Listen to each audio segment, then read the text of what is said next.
Hey there, it's Ryan Reynolds, and you are listening to Fearless in Devotion, the absolute worst podcast in all of football history.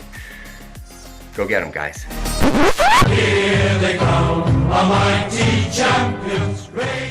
Christ and roll. Welcome back to the latest episode of Fearless in Devotion. 3 weeks post-season now, I think, gents. I'm Tim. I'm with Andy, Andrew, and Rhys, and there is still plenty of Wrexham-related content to discuss, despite us being fairly deep now post-season. So, how are you guys feeling about it?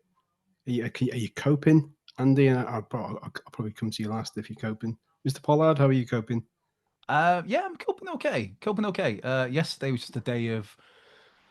I think I won't be coping when the football finishes, like permanently, full stop for the season. I say permanently. Yeah, like yesterday, I spent a lot of the days watching football. Today was watching obviously the League One playoff, which we'll get into in due course, and also catching the Premier League games.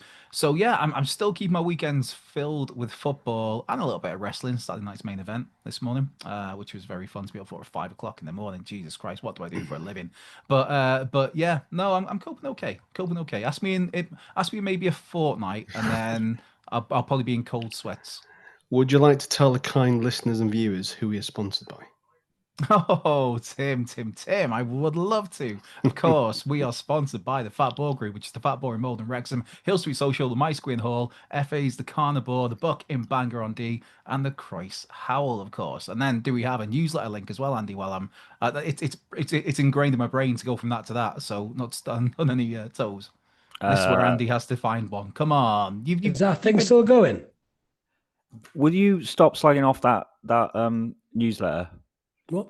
I'm driving the content. You need controversy. This is Rhys got his dad to sign up. You need some rub. Yeah. That newsletter is more consistent than Rhys's presence on this podcast. Oh, that's harsh. That's harsh. Well, can that newsletter bench 250 kilograms? Yeah, I don't think it can. That's what I want to know. 250 Scan kilograms. me. That's what it's saying. It's saying scan me and get a newsletter every week. Why are you saying that really seedily? Like I don't know, some stripper at a bar that comes up to you to ask you to go and pay your a tenner to show an areola. Come on, Andy, you're better than that. No, I'm not. I'm not. Yeah, areola grande. And I'll show you my areola for £40 a month. And to be fair, you're normally the person that target. Not a month. It's not a month. It's a year.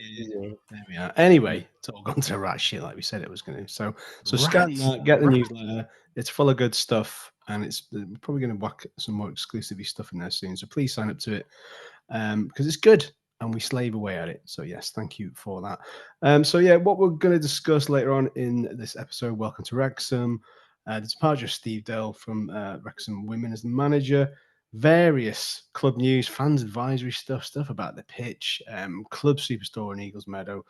We'll probably come to transfer gossip if Liam's got any when he joins us. Is he joining us? I don't think he's joining us. No, I think he's having a well-deserved night off. I think he's on any notes that we might have any transfer gossip. I've got one or two, mainly one. Ones we've heard before. I've got another one that's been doing the rounds. Whether there's anything to it, we'll see. Let's have that little tidbit of information before. We're gonna go that way straight away, right? Okay, go on, do it. I don't want to be that cock teasing. I'll go straight in that case. Tom Lawrence is one I've heard floating around a little bit. Obviously, let go by Rangers in the last season. Wrexham-born lad, Welsh international. I think it's 20. I looked at it today. I think it's 23 caps for Wales. Obviously went to Manchester United as a kid. Went through their system, bounced around a little bit, had a spell at Derby. Again, as mentioned, most recently at Rangers up in Scotland.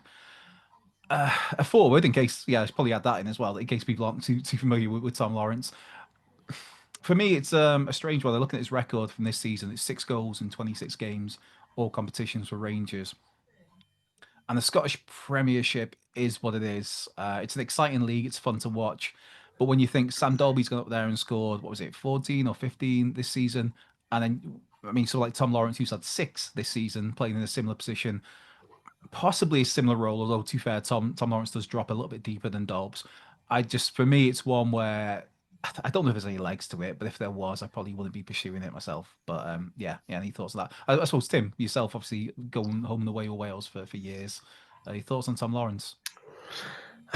Yeah, he's contributed pretty well for Wales over the years, but it's a weird one. I keep thinking, and we'll delve into this a bit more later, but in terms of where we're going to go as a squad, Do we get more experience in? Do we lower the average age of the squad?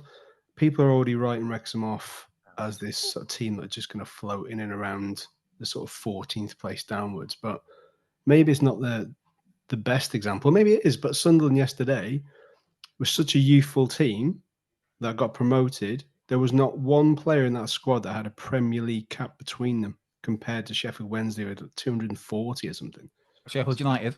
And Sheffield also, United, to be fair, they did make a point in the commentary. Actually, it was when Chris Mepham came on off the bench, and I think they said he had 64 Premier League games, but that was the rest of, touched on what you said there, Tim. The rest of the squad didn't have a single Premier League appearance between them. Yeah, yeah. It shows it can be done. Anyway, while we're on the topic of Sheffield United, we now know the makeup of the championship for next season. Those final two spots have been satisfied today, with Charlton going up at the expense of Leyton Orient. They won that game 1-0. And obviously Sheffield United, our dear friends from Yorkshire, lost out to Sunderland in the championship playoff final. So, Andy, what are your thoughts regarding that? Because I think we discussed this the other week. We all kind of agreed that Charlton was a solid away day. It suits you. That's 4 London clubs now. I think it was QPR, Millwall, Watford, and then Charlton. So, what are your thoughts on that? And are you kind of disappointed that we weren't going to Sunderland in the end? Yeah, I am disappointed about Sunderland. I really wanted to go there. I know it's quite a way away, but it's a proper old-fashioned place to go. Not ground, because it's quite a new ground. But what I mean is, it's what really one you want to tick off, isn't it? And also, it'd be nice to have a battle of the documentaries, because if we remember that this whole thing came about by Humphrey getting Rob onto Sunderland Till I Die, so it'd be nice to sort of bring that round into a circle. And they hate Parky, so it would also be nice for Parky to put one up them as well. They also hate Cookie, so yeah. Coleman. Again, Chris Coleman, not a friend of the pod. Simon Cook. Yeah, I had an edit ready to go for that when Parky got sacked, and I've got an edit of several Sunderland fans all delighted that he's got fired. I was like, I'll have this in the bag. That might keep for a season or two. What was that great line from Sunderland Till I Die from Coleman now? Wasn't it like, I got a wife and 3 kids. Who are you calling a prick? Yeah, basically, he's like, I'm a full-grown man. I will smash the back out of not the back. Basically, out like, I've got a family. Couldn't possibly I will smash the shit out of you. That was his thing. Yeah. Chris Coleman, if you're listening and you wish to come on, please disregard that last comment. That was an accidental faux pas from Mr. Pollard. Rhys, you somehow now and again managed to get yourself out of South Wales for some of the away games, I suppose directly straight across there from you. So happy with Charlton, not so happy with Sheffield United. What are we thinking about that? I did enjoy Bramall Lane when we went there for the FA Cup, but love the Valley. That was a great day out, so I'll be aiming for that again. Although Sunderland, I mean, it was so far, I probably wouldn't have gone, but did fancy Stadium of Light. That would have been a great day out if I could have arranged to have a weekend. But no, yeah, happy with it. You know, it's a much more. The South Wales Reds are much happier this season than in League One. League One is a Northern Heavy League. Championship is a much more M4 corridor friendly league. So that's wonderful. Does that make them favourites already, Sheffield United? Any of you guys? I mean, I know it's early days yet because it's a heavily stocked pond of big fishes there. How much are Birmingham going to throw at it is my question. Yeah. And I also think parachute payments are massive for the 3 that are coming down. I know it didn't really help Luton this season, but I think Ipswich, Southampton are on a better footings really. So I think they'll be able to outspend us quite significantly. I mean, they'll be able to outspend us. I'm not as confident with Southampton and Leicester. I think they've got a trickier rebuild to do. But again, obviously they've got the finances. I do think Ipswich will be one of the favourites. I think they've had that consistency under Kieran McKenna where they basically had, for better or for worse, like roughly the same sort of squad for the last 3 years. And the promotions they've got, obviously they've added 2 along the way. I mean, Liam Delap will go in the summer, but I think Ipswich will be on a really sound footing when they come down. As for to touch on the playoff games, I mean, we were all looking forward to going to the Stadium of Light, but I mentioned a couple of weeks ago. I mentioned a couple of times actually that I kind of been rooting for Sunderland for a few mates in work, and it's a real shame that Sheffield United didn't quite make it over the line, isn't it? I mean, stick that in your documentary. It's it's a massive shame. Ooh, that brings me to the next question. Is there still legitimate beef between us and the Blades? Because as the story goes, we've all seen the documentary, those first two FA Cup matches, the 3-3 game, and then the replay where Knowles misses that second penalty and we go on to lose that one. Was it 3-1? I think we lost that one. Yeah, this is a question for Andy Gilpin, though, because it's all about the pyramid of hate.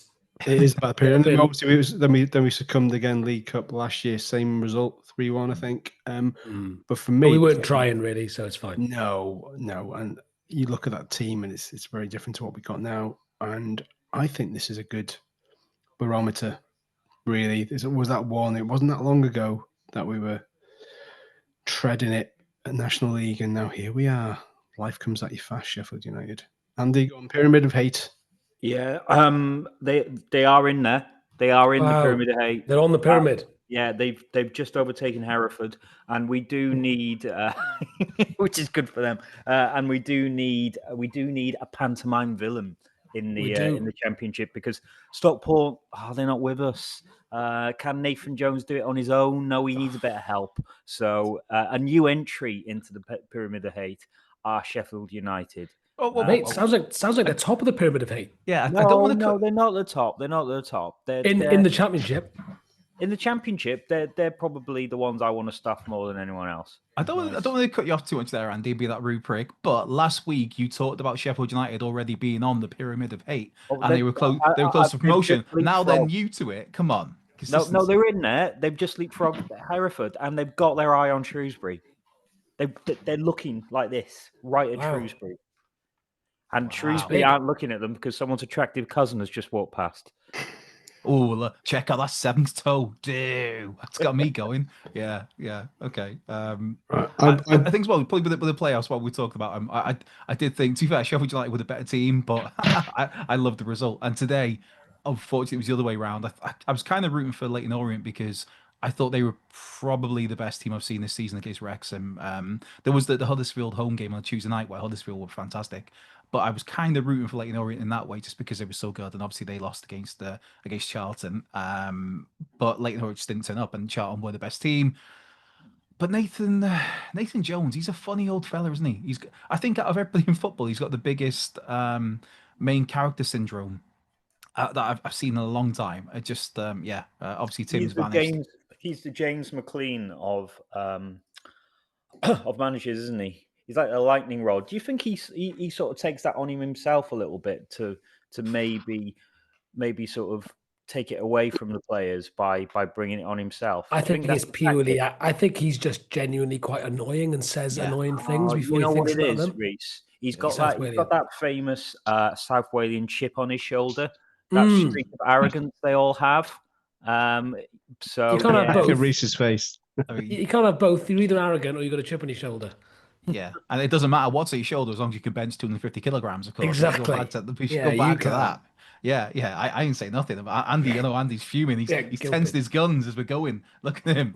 I think with Nathan Jones, I genuinely don't think he's that self-aware to make it about, as into, like you're saying there, Andy, where sometimes you see managers, where it's Jose Mourinho, Alex Ferguson, used to do it a lot. Yeah, where they go out there and they give it the bravado, so it takes away from the team and it's so it deflects any negativity. I don't think that's the case with Nathan Jones. I think I don't think he's got the self-awareness. I think he is what he is. He's an odd little man. I mean, fair play to him. He's been successful. Today, as we're recording this, getting him up into the Championship. But I mean, football in a circus. Can't wait for it next season. Yeah, it's going to be good. Can I ask a question to you, Andy? That table over your right shoulder, do you have meetings on there? What kind of stuff takes place on that table? So I got it as a sort of like a food table, and I've got one exactly the same in the kitchen. And if I had ever had like a cards night or something, I would bring them both together. So there was methods behind it. But it is largely decorative at the moment. I more or less just put things on. Decorative? I Yeah, mean, I mean, it's what's decorative about it? We're not talking Christmas trees, and there's no baubles or anything. but it's not really been massively used as yet. Because I mean, Well, if I was having my dinner in here, I would have it on the coffee table. Does it really bring the room together, like a I rug? think something needed to be there, mate. Something needed to be there. it did. You couldn't possibly have a better spot on the wall. And also, you haven't had one of your famous poker nights yet since you've moved in. So, I don't think I've had a poker night in 15 years, ever since Texas Hold'em was popular. But I do well, have a poker set, and it did cross my mind that maybe I might dust I, it off again. I'm gonna guess Gilpo's got one of those Jack Daniels poker sets we all got for Christmas about 15 years ago. Yeah, by I the think way, there's a pack of cards that still haven't been opened. Tim, are you okay? You're giving everyone a heart attack Yeah, there. You've been absolutely flying all over the gaff. No, I thought I'd trust my shit laptop again. Then it's gone from you've got 3 hours battery life remaining to 22 minutes. So I was like, fucking stupid thing. So hence why I've just had a nightmare. Apologies. All did you, good. did you find the plug for it? Did you find the adapter, the power? No, I'm just Nope. gonna get a new laptop because it's crap. This one. So Okay. there we are. Not before time. I should probably add, if anyone wants to buy us a coffee, there we go. It's a prime reason. Get Tim a new laptop. Or buy me a laptop. That'd be great. Yeah, yeah, that would be better. Yeah. Are we discussing Welcome to Wrexham next? I believe so. We are. See, I was leading, and now because it's on my phone, it's all gone to a bit of poo. But yeah, welcome to Wrexham, episode 3 of season 4. What was it called again? It was just I called think it Disney was SC? I think Just it was, called Dave. I think you're right. I think it was just called yeah. Disney FC, obviously, where we embrace these Disney cliches. The owners Yes. embrace the hatred coming their way. Yeah. Yes, and they backdropped it all against a typical Disney narrative of Yeah. a mid-season character, blah blah blah, and it's basically what was it, 45 minutes of just a big fuck you to everybody who has spent the best part of 3 years badmouthing this club, saying that it's just Hollywood, Disney this, Disney that, and I like it. I like it. I think kind of want to say that they kind of shoehorn this in. Maybe they just kind of had enough and thought, well, maybe we'll join the fans in railing against this kind of narrative that people have formed about us. Forget the fact that it's being run brilliantly. Forget the fact that the performances on the pitch have been brilliant. Let's just try and demean them by attributing the whole Disney thing. So I thought it was Yeah. pretty decent. What do I you think think? it's great. They're embracing the hate, aren't they? And it's like Yeah. it's interesting to see their journey. When you think of like especially Ryan, and it's funny, he talked on the podcast a few weeks ago about being told to stop being nice about the opposition, and you can see that that's been their instinct. In the first season, constantly complimenting Grimsby and Stockport and Notts County the next season, and they're always really been very gracious because they're clearly gracious people, but kind of realized everyone hates us, and you just got to lead into it at some stage. And I think as well, they're both comedians, so it gives them there's ample material for them. So I hope we see more of it. I mean, I will add on there the one thing I did not need to see out of all 4 seasons so far. Well, three seasons and 3 episodes. I did not need to revisit Bambi's man being fucking shot and killed. It's like, no, nobody needed to see that. It's Yeah, that was heavy. yeah, I didn't expect that. I didn't expect that. But no, the way they weaved it in with Disney was really smartly done. And obviously they talked about as a lot of Disney, because Disney films, man, they're historical for following the same sort of basic story structure, and that's what obviously we got a little insight on that. But the fact that they used that to tie into the injuries to Jack Marriott, as in we got this new shiny gold thing that's amazing. He's knackered. Oh, but we got Arthur Okonkwo, and he's knackered. Oh, Callum Burton's come in and done really, really, really well. And I really liked how much they spent time on Callum Burton, because I mean that might be overlooked by some people how well he did when he came in, and then then he goes down. So I thought it was really well done in that way. Then they obviously spin it and they end it with the Ollie Rathbone 93rd minute winner against was it Barnsley early December. So it was a nice way the owners biting back against the haters, I guess, but also just leaning into it and playing into it, because like Rhys said, they by nature these guys are funny people, and and they're very intelligent people, and they'll just find ways like this to embrace that hate while also documenting what we've done in that period of time. So yeah, all good by me. Apart I from think, Bambi's mum. yeah, I mean, basically, it's an episode of what happened in November, but they turned it into a high concept, and I think that's the true skill of this documentary. I And think it's probably, but no, it's definitely the best produced series so far.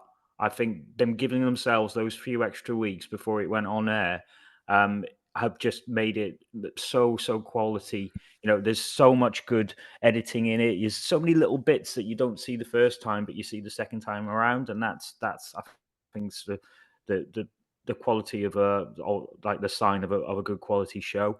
this is Yeah, a man who and that. lives, and Andy Gilpin lives high concept.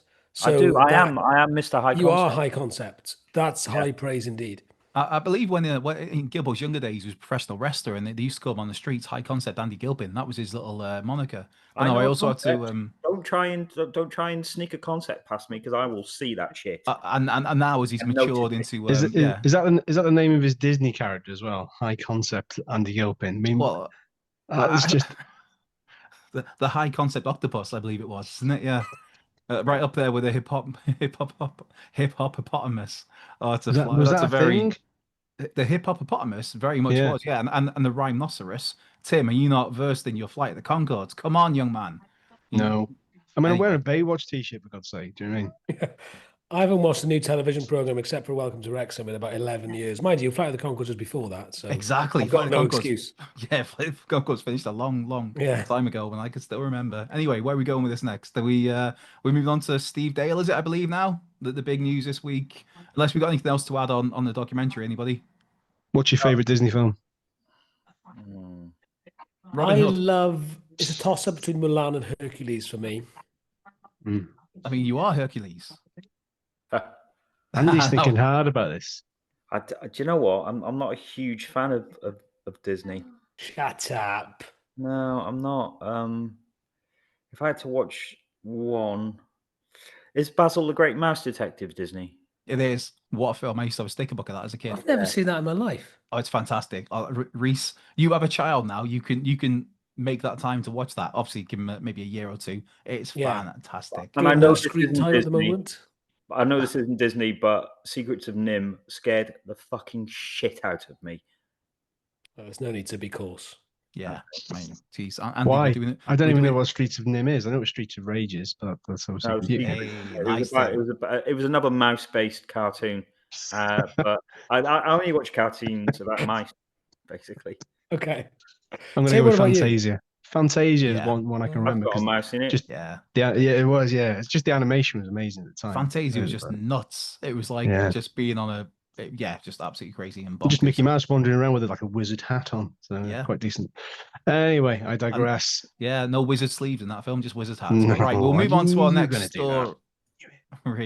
No, I do love it with Fantasia. Fantasia, Robin Hood. They'd be my two with that. But right, our next topic as we move on is, and to be fair, it's for me. I thought it was probably it was the biggest news of the week was the very surprising, shocking news that Steve Dale has stepped down as Wrexham Women's manager. Now, Steve Dale has been in charge for 4 years until this point. I think it was Friday the announcement came out. As he put it in a statement, it was his decision, and it was a choice where he wanted to pursue other opportunities. It's strange because this season that we just finished off, the first season was, I mean, it's hard to put bells and whistles on it or to I don't know. It was a very poor start to the season. It was very much night and day until Christmas and after Christmas. After Christmas, we were pretty much nearly unbeaten. Obviously, got to a cup final as well. Got a top 4 finish. So it was a great job there. Obviously, Steve Dale as well was the manager who got us promoted to the Adram Premier in 2023. And then we came third that season when we got promoted. And he took over from Mary Edwards in 2021. So it's this is a big one. I mean, Michael Williamson has commented as well, saying, just thanking Steve. I've got the comments here, not just for his impact on Wrexham's women, but also for Welsh football as a whole. And it's for me that it's his decision. I did not expect this to happen at all. I thought Steve Dale will be here next season. Do we know it was his decision? Yeah, the statements he's put out and the statement the club have put out have indicated that it's his decision. I mean, obviously, whatever he puts out is going to be his narrative, but the club have also kind of backed it up as well by saying, like, yeah, it's Steve's decision to step down, and they were kind of not disappointed, but like very appreciative, obviously, of what he's done. But I don't think the club saw it coming either. I mean, maybe it's been coming for a while. I don't know, but it seems to be his decision. And then you look at what those further opportunities would be that he's looking for in this statement.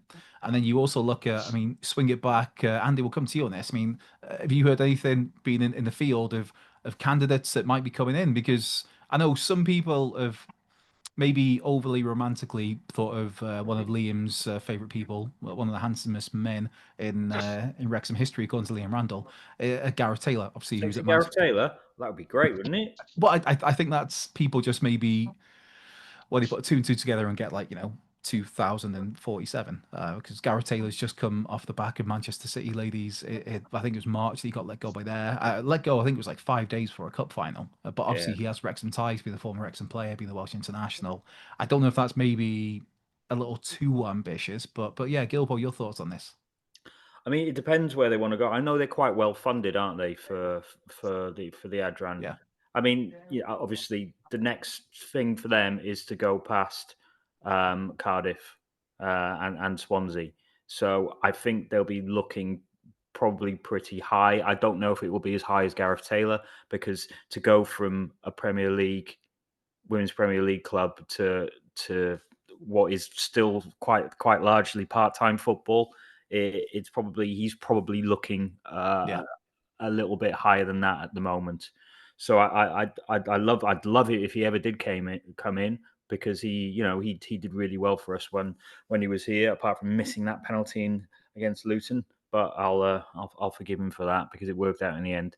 But I think they'll be aiming quite high, because I think that's the next step, isn't it? The next step is to try and overtake Cardiff. Now, I mean, long-term wise, do you think they stay within the Welsh structure, or is there ever a chance that they could move into the English leagues? Now, is that something they would want to do?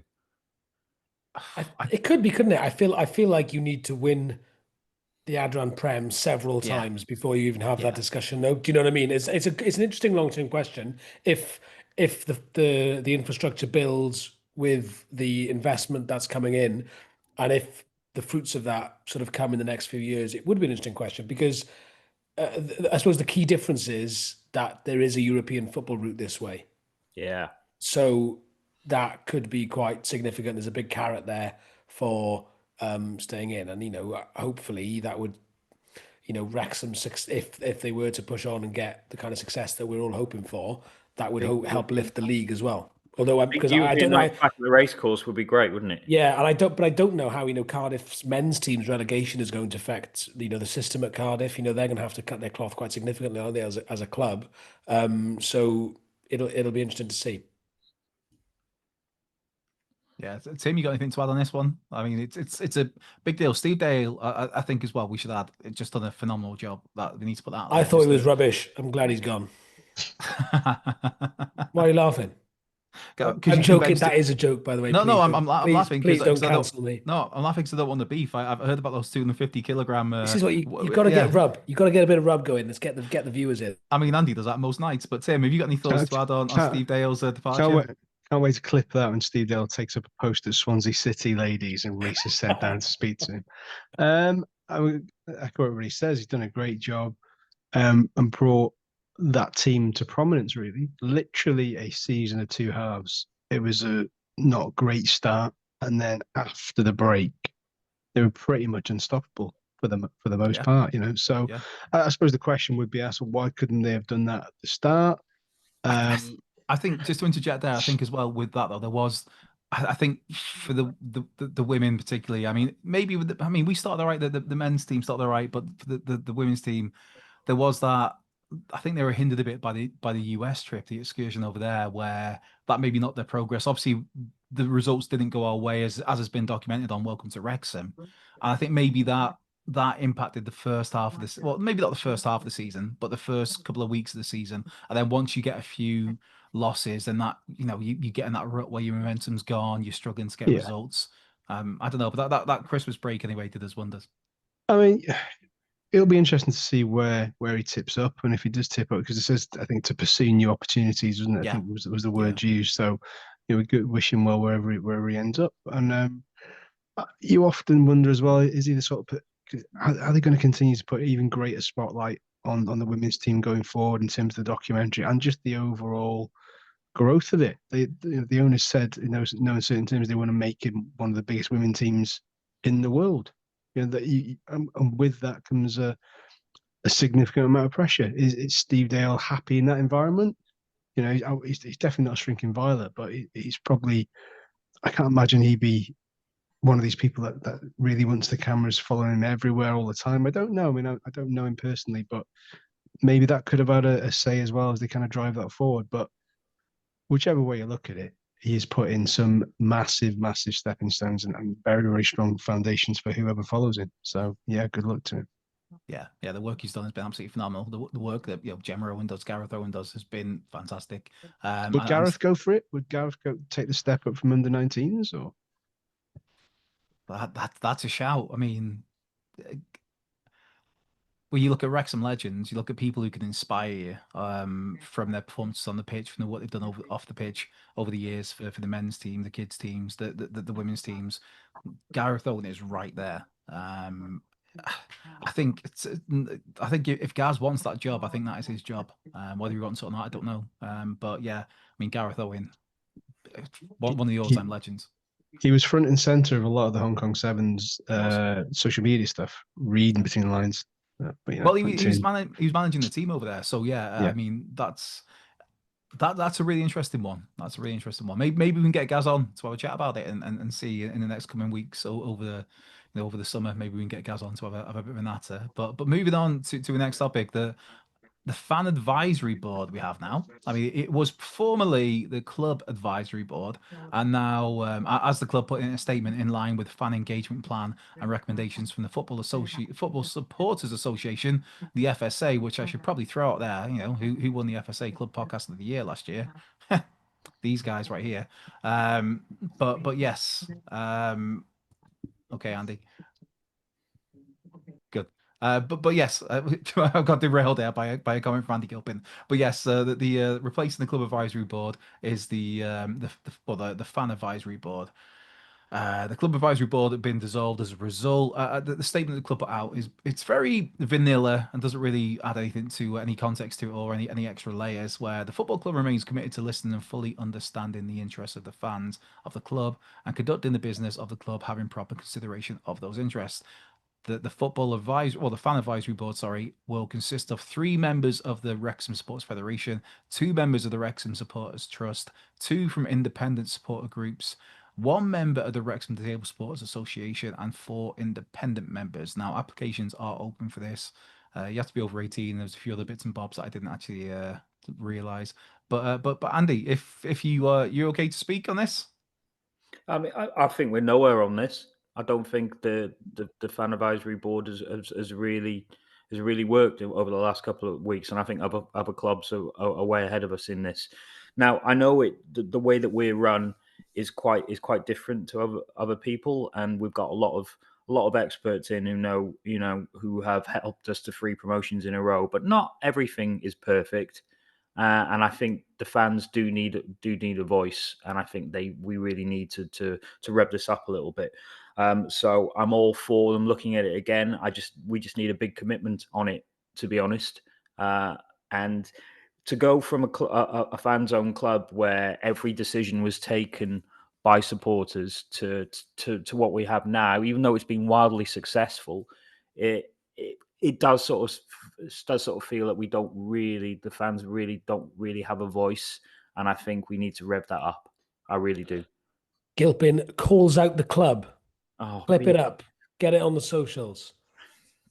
No, but do you not think that we need a strong fan advisory board? So I've not been following it recently, but the initial stuff from the club advisory board, as it was then, is that what we said it was called before?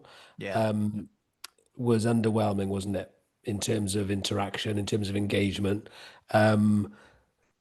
Hopefully this is better, but again, words on paper mean nothing, frankly. You've actually have meetings, actually listen to stuff, because you just got to look at, for example, I know we spoke about this with Williamson at the live event, but the debacle, so called, about the fan zone and stuff. it didn't feel there was a lot of there were a lot of complaints, and perhaps if that had been put to them directly earlier on, it wouldn't have taken so long potentially for that to sort of be turned around. I don't know. No, look, we know we talked to Michael Williamson. We know that he's an approachable guy.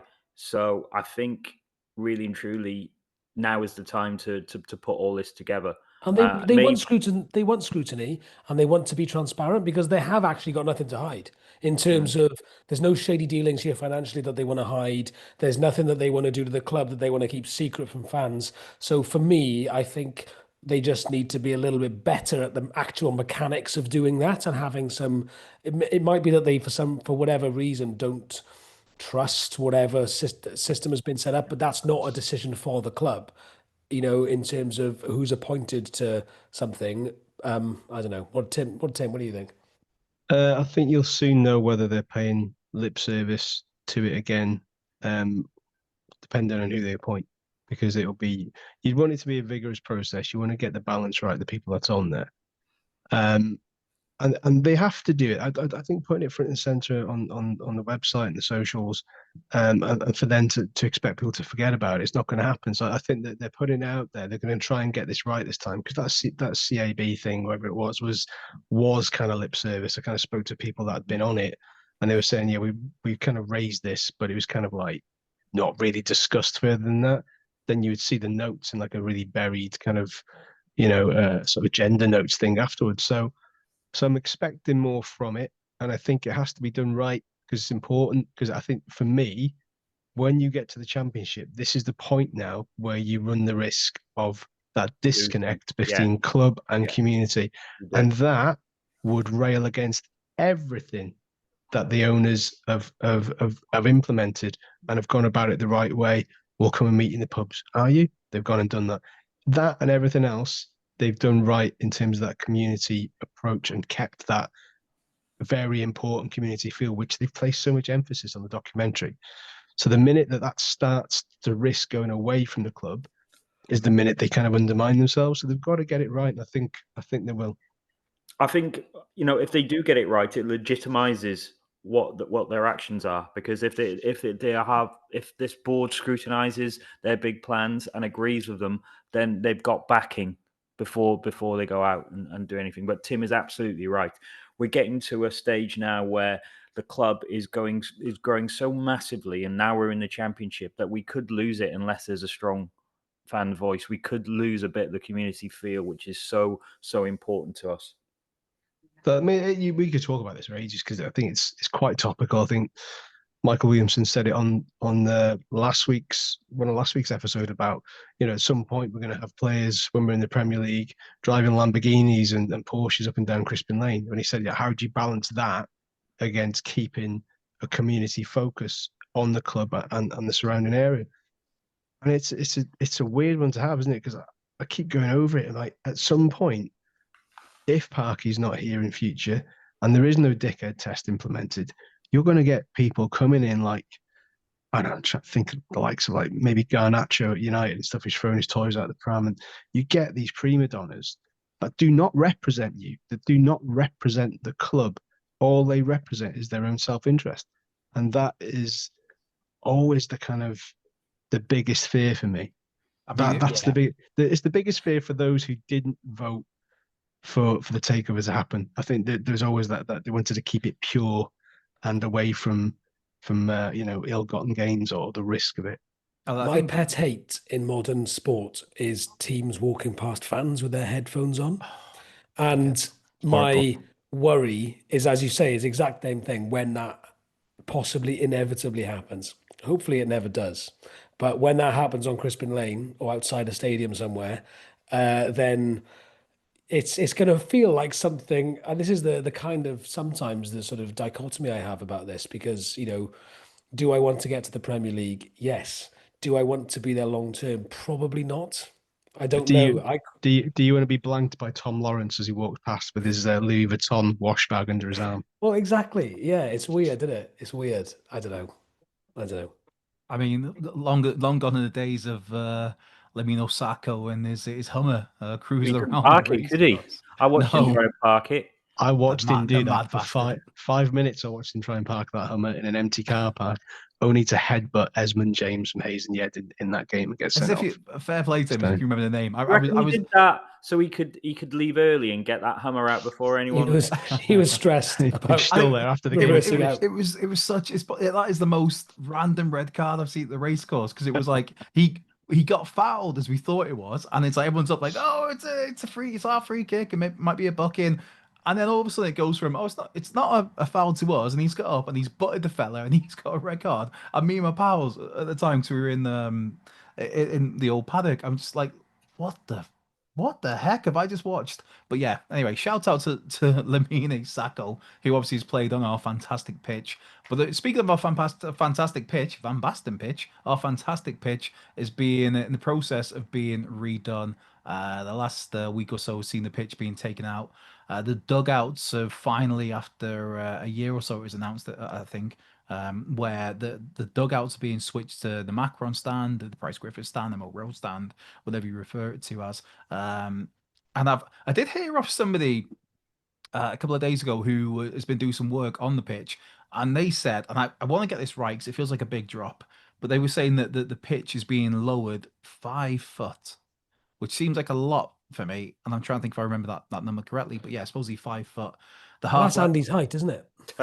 So it's I quite. mean, I It's actually 1 think I foot am from a taller than grave. you, Rhys. So yeah. What? No, you're Yeah. not. That's Yeah, crazy. No, I definitely am. Look at this. I'm waiting for this flex off. Who's getting their guns out first on this? Yeah. Right, stand up, Andy. See if your head goes above mine in the frame. How far away is That- Gilpo? To be fair, that does feel like a long way down. Yeah, it does. Maybe we're all going to be. It'll be great for those in the first row, though. Second row here, so I'm all right. I'm okay. I'm fine. Nice. Yeah. Is that how they're going to retrofit like another 20,000 seats? They're just going to keep on sinking the pitch. Oh, we can build this extra stand now. But yeah, that depends on me remembering correctly that it was 5 foot. I'm sure it was 5 foot. But yeah, and the halfway line's being moved as well to accommodate the work they'd be doing on the cop. But yeah, I did have a fear that when obviously you got the season ticket renewals come out, and they said like, certain tickets will be affected by the changing of the dugouts, and I was worried, but I just about missed the cut. I'm okay. I should be about 6, maybe 8 seats away from the dugouts on there. But yeah, interesting one on this one. What are we making of the work being done so far? And I guess go to you, Gilpo, first. But what I like is the fact that they've got, obviously there's a time frame, but the fact they've got on with it was so quickly. Yeah, I mean, firstly, just going back to Welcome to Wrexham, I thought some of the best bits were Parky reacting to the crowd, and how what he's like in and around when a game's on. Yeah, like, give me more. You're supposed to be a lady. Yeah, that's a brilliant line. And also just like turning when Barnett hit that BT against Mansfield, just going, what did he say? That's a fucking beautiful goal or something like that. I mean, you just those little bits of Parky. You might get a front row seat for that. You might get, Formula One do like a driver cam. I'd love Parky cam. That would be brilliant. And you could more or less have it yourself if you're only a couple of seats away from where the new dugouts are. Look, a lot of it is moving around, getting midweek areas. Sorry? Midweek pod content right there, courtesy of Andrea Pollard. Yeah, there you just go. a Parky cam. I'll be thinking Steve parking cam. That'd be my one. Yes. Right, 100%. yeah, and Aiden. But it's all about setting us up for what they want to do with the stadium, which is get international football back. So things will be moved around. I mean, 5 foot sounds a hell of a drop to me. It really does. Same. Yeah. So I'm not really sure. I'm not really sure how that would work. But what I do want is them to start the cop, because that's what I'm really worried about. And I don't think the lease has been signed over yet. So there's no spades in the ground as yet. But that's what really will underline the improvements to the ground and really show us that if we can stay in the Championship next season, then the season after will become a bit more of a force, because we'll have a hell of a lot more people in that ground. A, making the atmosphere a lot better, but B, bringing in more cash each home game, and that's what's really going to help us move the dial in the Championship. Can I mention something that's worrying me though? Is that we keep hearing stuff about spades in the grounds. Do we know if the club are going to employ diggers? Because if they just use spades, it's going to take a It'll while. take ages, yeah. Mm. But spades plural. There's a lot of spades. Yes, true. So if it It'd was be like one spade, lemmings. yeah. They're going to get season ticket holders to dig it, the foot-ins. Oh, okay, You that's have a good to idea. renew your season ticket. Oh, that's all right. Okay, Mm. no, I'll do that. Have Right. you lot got any pre-match superstitions, by the way? Because I just had this vision of starting the championship season with the dugouts on the right hand side, and we don't win like the first 4 home games, and people are like, oh, they should move the dugouts back to where Switch they them were. around. Yeah. No, not really. I mean, drink 6 pints. Wow. It's a Yeah. solid superstition. God, you're hard. Consistent. Wow. I know. I mean, my superstition is obviously I have to go to the Mice Queen Hall, which is a fantastic venue just across the road from the Racecourse ground. So that's my pre-match superstition. And then my other pre-match superstition is to arrive at the ground about 5 minutes before kickoff and get screamed at by the guys on the same, well, the guys and girls on the same row as me when I have to be like, excuse me, can I get past? And they give you the same scowl every single time. Sorry, Liam. I always buy a cup of tea for the start of the game if I have time. Living on the That's edge. I about it. like I've it. never really thought about it as a superstition, but now I How think much you about pay it. for? How much do you pay for that tea? Don't I get me always bring my own started tea on bags this. with me. So I just Don't- ask for a pot of hot water and then I dip the tea bag in and then I rinse it out. You ask for I- a pot of hot water. yeah, pot. I mean, I Ask don't know if we them. need to know about Reese's teabag and escapades at the Racecourse ground, but we should move on to. Tea should be £1. Tea should never be any more than a I quid. like how this comes up every few weeks. Gilbert will have his. Literally, it's hot water, it's a tea bag, and it's some milk. You've- The markup on that You've is never run a business in your life. There's cafes 20. closing all over the gaff. If they're making that much money, then you shouldn't have any issue with spending £2 for a cup of tea. I'm not paying £2 for a cup of tea. I won't do it out of principle. I will do it for Well, coffee. I will do How it much for would you pay coffee. for coffee? Are you a Costa aficionado or? I'll pay a couple of quid for a coffee. But Wait, will you not get for- that? So you'll get a coffee for a couple of quid these days. Come on, where are you getting yours? All right, if I like a vanilla latte, and it usually costs me about £4.80. Vanilla latte. Why is that so funny? I don't know why you drinking a vanilla latte is so funny. But it I'm is. not a huge coffee drinker. I'm more of a tea drinker. But if I'm going to treat myself, I will have a bit of syrup in there. And if Tony Blair don't like it, he can fuck off. Tony Blair's coming into this now. Okay, I see why this is. We're This not one's winning gone that off the award. rails. We're not. Yeah. Right, what's the next Right, topic? let's give this year's back. Yeah. yeah. If we Let's don't not talk deserve about it. tea again, please. Yeah. Next topic. I mean, Soaked in vanilla latte. Jesus Christ. Anyway, where were we? I've just been signed out on my Google Notes, so I'm Permanent just logging club back into. superstore in Eagles Meadow.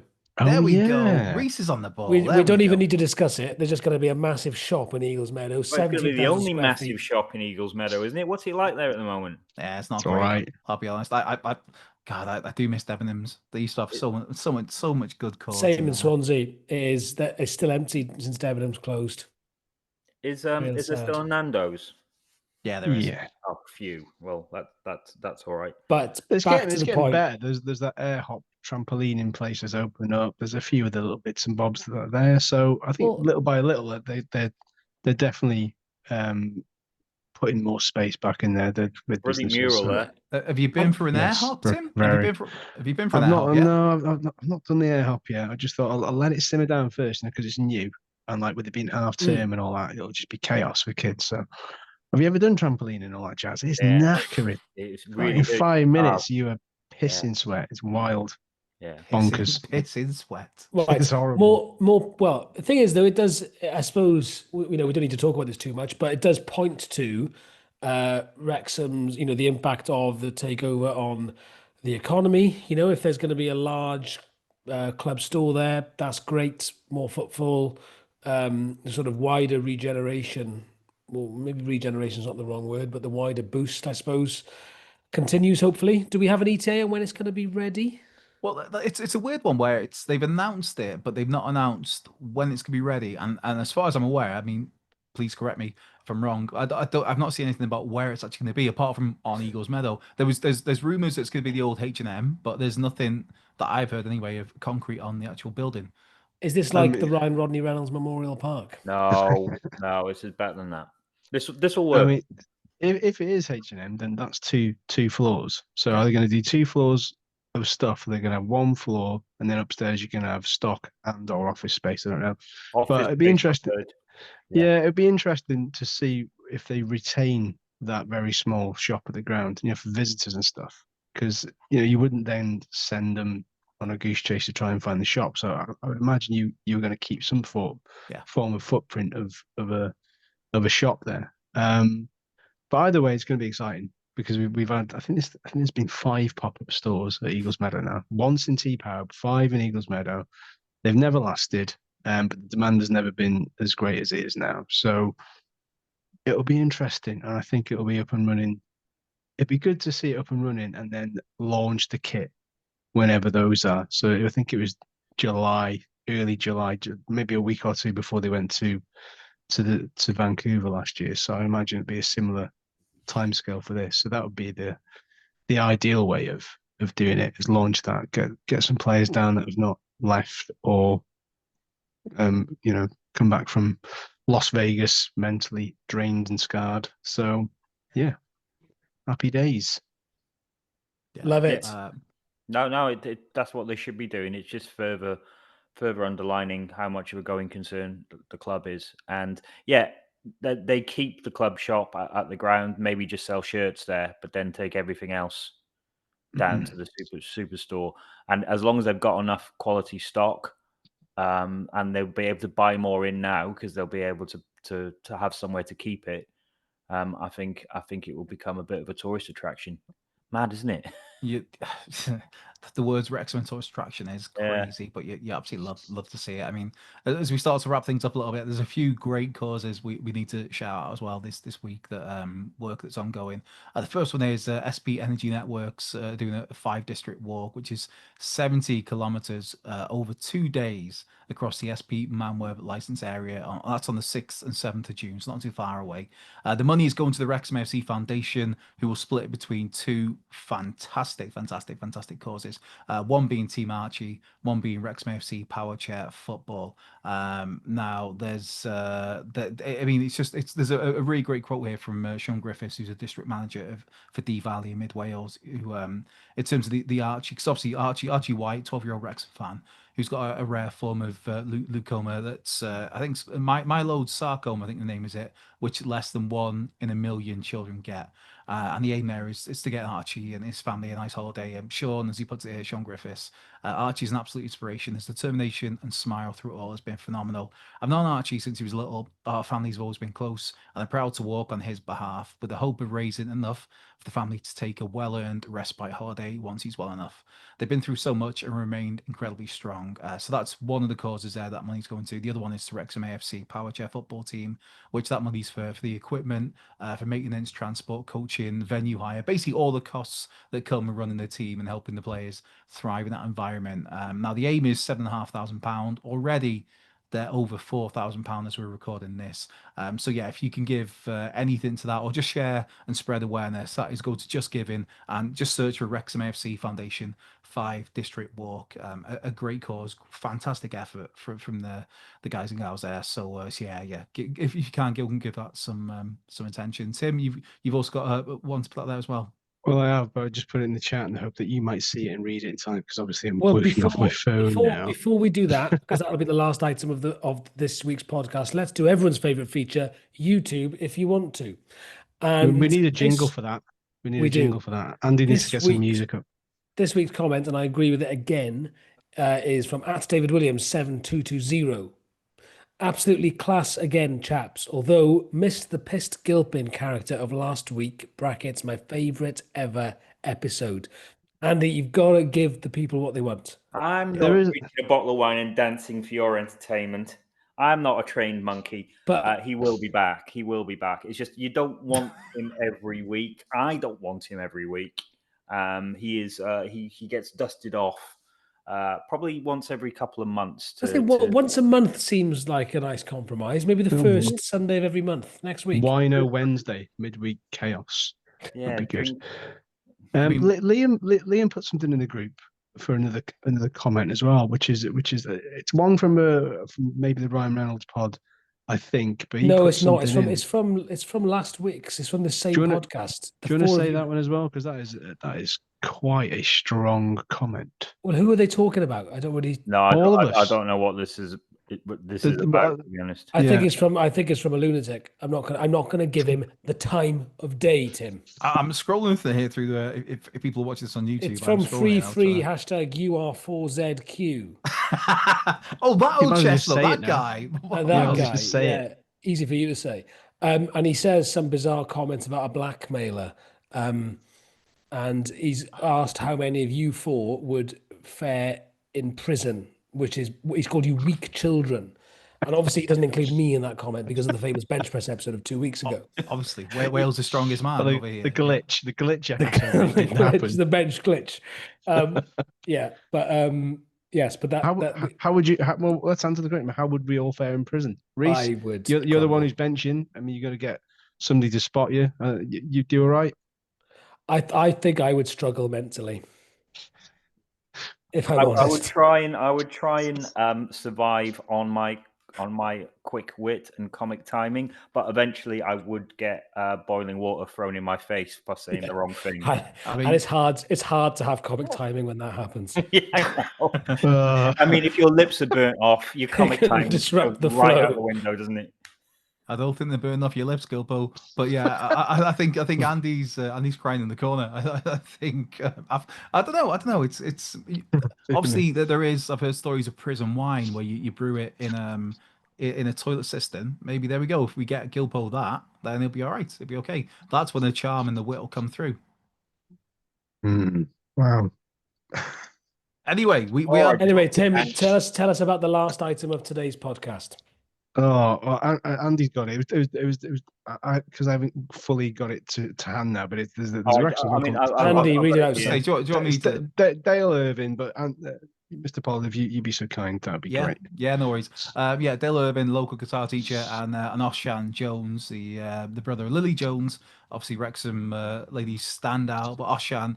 I've seen him a couple of times over the last couple of years playing gigs and just been brilliant. Obviously played at the Racecourse for our brochure celebration. But Dale Irvin, local guitar teacher, and Oshan, one of his former students, have got a single coming out, out, I believe, at the moment called Thank You, which is a tribute to local charities, business, and to local people here in the Wrexham area. All proceeds are going to go to Nightingale House, Wrexham Food Bank, Macmillan Cancer Support, and Andy's Man Club. So if you can, give that some support, give it a play, give it a download, give it a listen, and raise Are we some not money. listening to it now?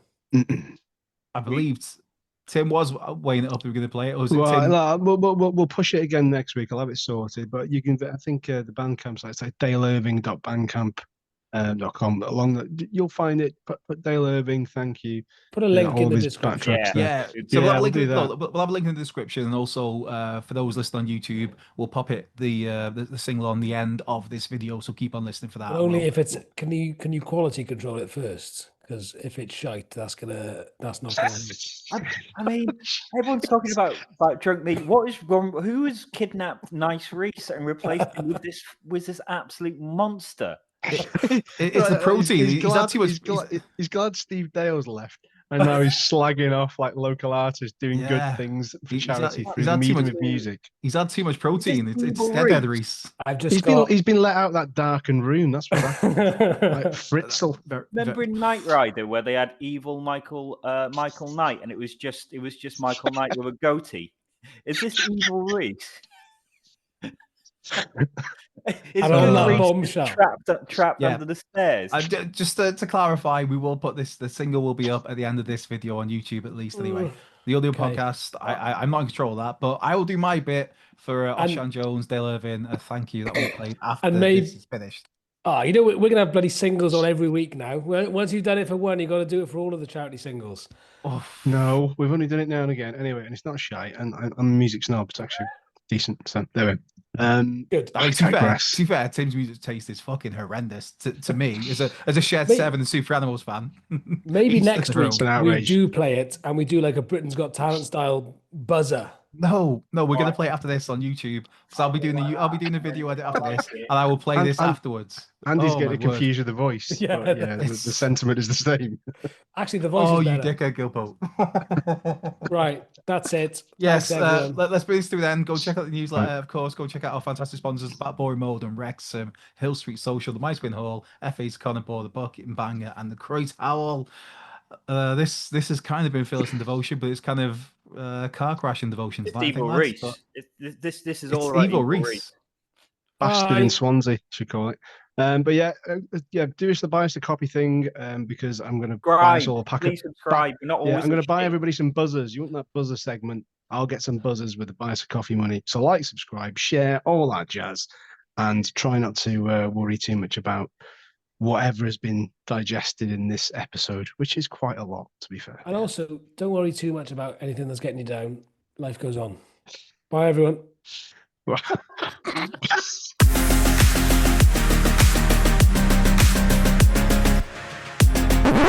Well, hello there. Thank you for sticking around. Yes, it's myself, Andrew Pollard, AP or Pollardo, as the lads randomly like to call me, which I'm not sure I'm cool with either of those names, but hey, I'm sure you have called me worse. I know they have called me worse, but yeah, just a quick one here. The song we were talking about earlier on from Oshan Jones and Dale Irving, the song Thank You, which is a song about Wrexham charities, Wrexham businesses, Wrexham people, Wrexham, the wider community, with all proceeds going to Nightingale House, Wrexham Food Bank, Macmillan Cancer Support, and Anthony's Man Club for phenomenal causes. If you do want to download that song, I'll get the link up here for you right now. It is Dale Irving, that's Irving with a G, daleirving.bandcamp.com. So if you've got a few quid there and you fancy donating some phenomenal causes, some phenomenal local Wrexham community causes, please go and do some. The song itself is really, really good. I mean, Rhys is a skeptical son of a gun.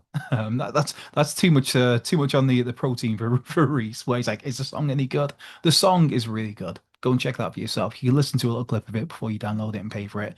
And it's fantastic. It's phenomenal from Ash and Dale, all the people involved in it. So yes, if you can, please go and support that. In the meantime, I'm off now. I'll catch you soon.